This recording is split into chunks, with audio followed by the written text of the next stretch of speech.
I want to speak a little bit as we've talked about this before, actually, probably several times, but I think it's so relevant given the time of the year and our exit from one year into another, because it is an imperative part of our spiritual journey.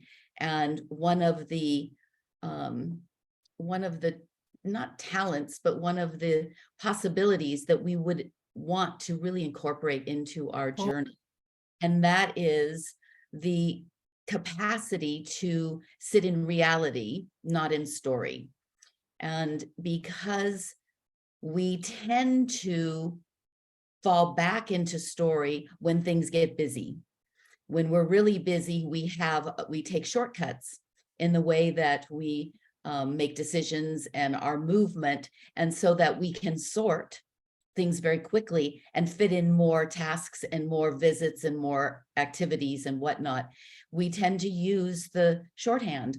And the shorthand is a story about what has happened in the past in either a relationship, in a situation, in our experience of a certain gathering. So we go to that shorthand before we even enter into it. And we take that old experience and pattern and message with us. And that can lead us into a situation where we are not experiencing reality, because reality is only in the present moment. It isn't something that we carry from the past. So when we're busy, we have to be ever so attuned to ourselves to make sure that we are so much in the present of whatever is unfolding and have dropped that which we could have brought with us. And some of those pieces are useful and relevant, but many of them, if we really watch ourselves, if we really pay attention, we're able to see where our fear or our ego or our desire steps in and has a little influence over how it is we're experiencing the present moment, that we really are not in the liberation of it being something new. And if we can learn how to do that, we open ourselves and everyone around us into this new cauldron of possibility in every moment. Because every moment has the possibility of being completely new and different than any other past moment. It's not even the possibility, it just is. And it doesn't need to have carried or dragged into it something that was relevant and consistent and true in the past. It does not make it true now. So truth is often expressed as a moving target. It's intertwined with our fears, our judgments, our patterns, our desires. And this moving target makes it more, a little trickier for us to unpack it. And so we just go into we get a little bit into rote. I know this happens in relationships where somebody tends to behave in a certain way or let us down in a certain way, that we just assume when we go into the next gathering where we will see them, or next situation where we're interacting, that they're going to behave the same way, because in our mind they always behave that way, and we never give that person an opportunity to become something different. And I know for myself, I wouldn't want someone to trap me in my worst moment and hold that as the way I'm going to be going forward. So we want to liberate ourselves and liberate everyone else from that judgment that we carry. So how do we have clarity in the truth of reality, or for this present moment? How do we keep that? How do we shine that mirror? As Ram Dass says, shining the mirror. How do we polish the mirror of how we are receiving and how we are putting out the reflection of what reality is? The mirror of our seeing. How do we keep that polished? So one thing is to look at how we integrate in our past experiences, knowledge, with what is presently happening. So our capacity for intellect or knowledge is one of our highest faculties or capabilities. It's a good thing. We need our mind and our intellect in many, many instances. In most instances, we need at least a piece of it to come forth with us. And so, but we can get mesmerized by knowledge, because knowledge can create a false sense of power and control, specifically control. When we have a sense that we know how something's going to be, we feel we have control over it. For most of us, it's the unknown that is the most unsettling. So we try to find concrete ways to say, well, this is how the situation typically plays out, so that's how I'm going to hold it.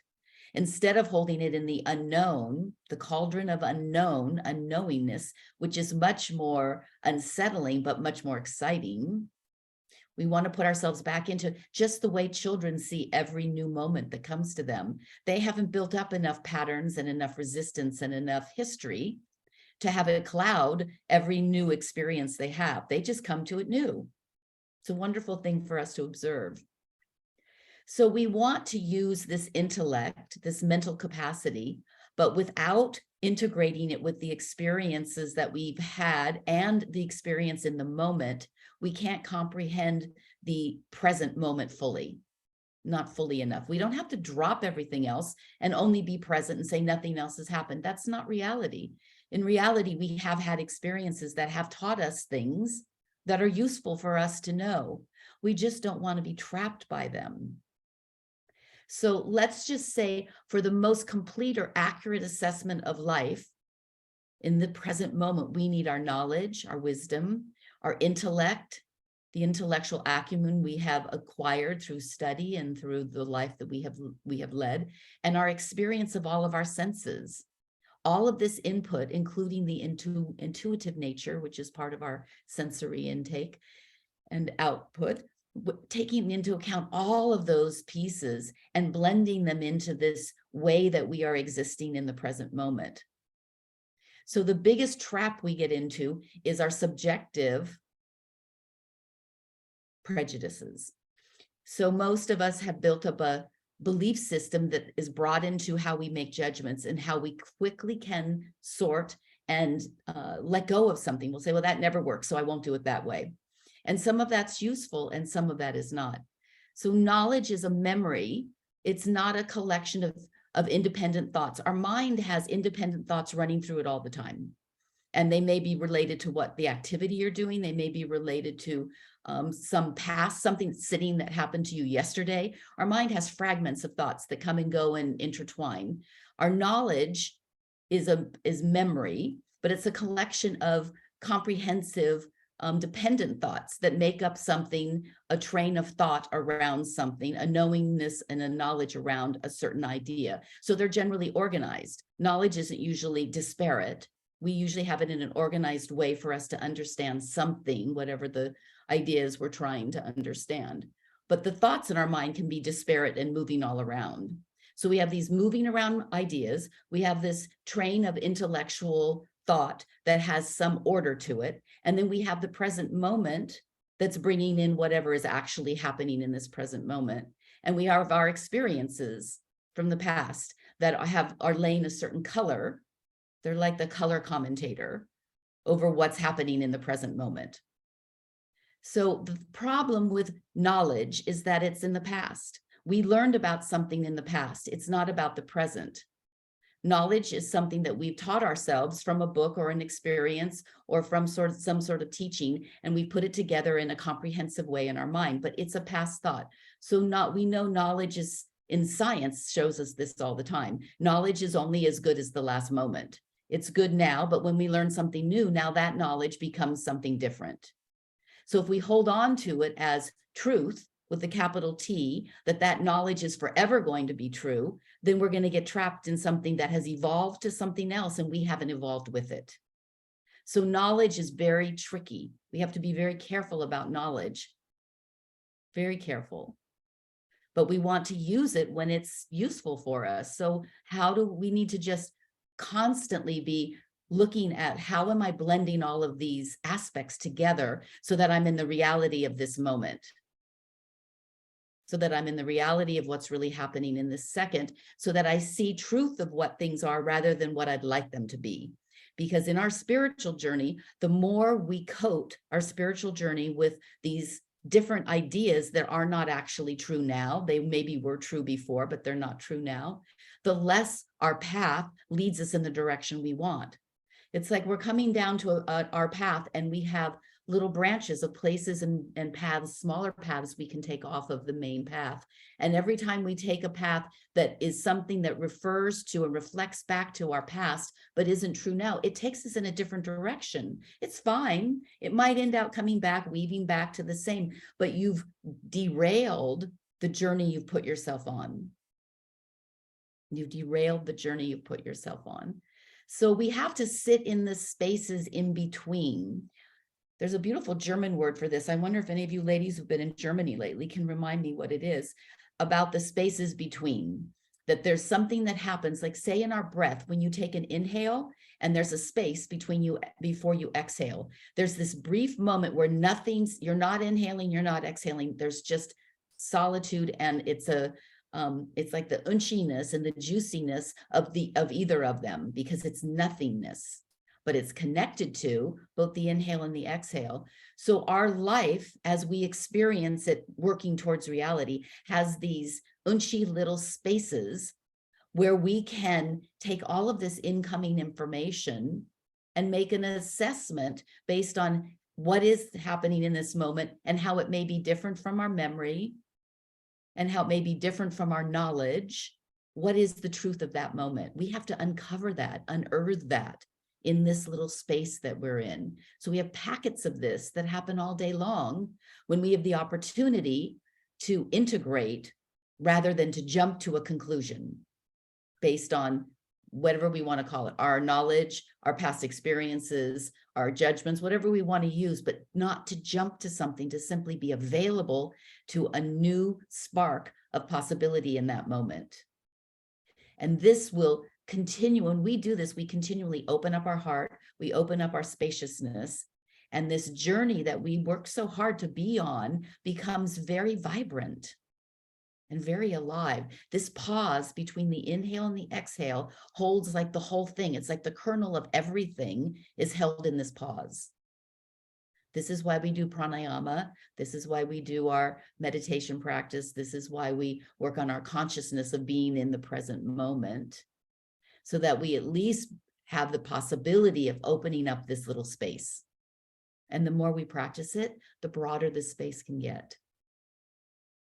There's a sloka, which is a Sanskrit verse that says, "She who worships knowledge enters into greater darkness." It's from the Ishavasya Upanishad, and it's interpreted to mean knowledge by itself is an obstacle to understanding absolute truth.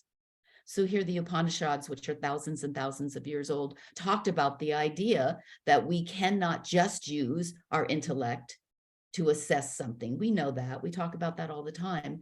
But in this busy time of the year, we will reflect back on either things we believe we know from our intellect or from past experiences, and we'll carry them into the moment so that we can make a quick decision, a quick movement, because we're busy. This is the time for us to back up and find that space, that pause, both literally and figuratively, and slow ourselves down a little bit so that the reality and potential of the moment, the truth of the moment, is clear to us. We get to step into that instead of stepping into something from the past. That's our strength. That's our superpower. When we develop that capacity and we sit in that space, we find a stillness in ourselves and a guidance in ourselves that is so much more powerful than anything that our mind can conjure up, because it's a combination of all of our faculties. Our superpower is not one aspect of us. It is the beautiful combining of all of the aspects of ourselves. And we have that already. We just have to integrate it and pull it up and use it. We just have to use it. Remembering that truth with a capital T, the real truth we're talking about, is always in the present moment. It's always here. It's not someplace else. So I want to finish with this beautiful saying, poem, writing, prose, that says, "The doors and the window panes, thick with the dark tint of pride and secondhand knowledge, have been left open for the sweet divine breeze to enter. Let all of those pieces of us that contain us leave open a window so that we don't have to be contained. There's no need for us to be contained and to be diminished What we want from our spiritual journey is to be expanded and liberated, to be let out of the cage, to be sitting by the open window and to fly out anytime we want. So this next 2 weeks, take the time to sit in the pause and allow the integration of all of these pieces of the brilliant person, the brilliant woman, the brilliant being that you are in the world come together and allow you that sense of freedom and that sense of having the expanse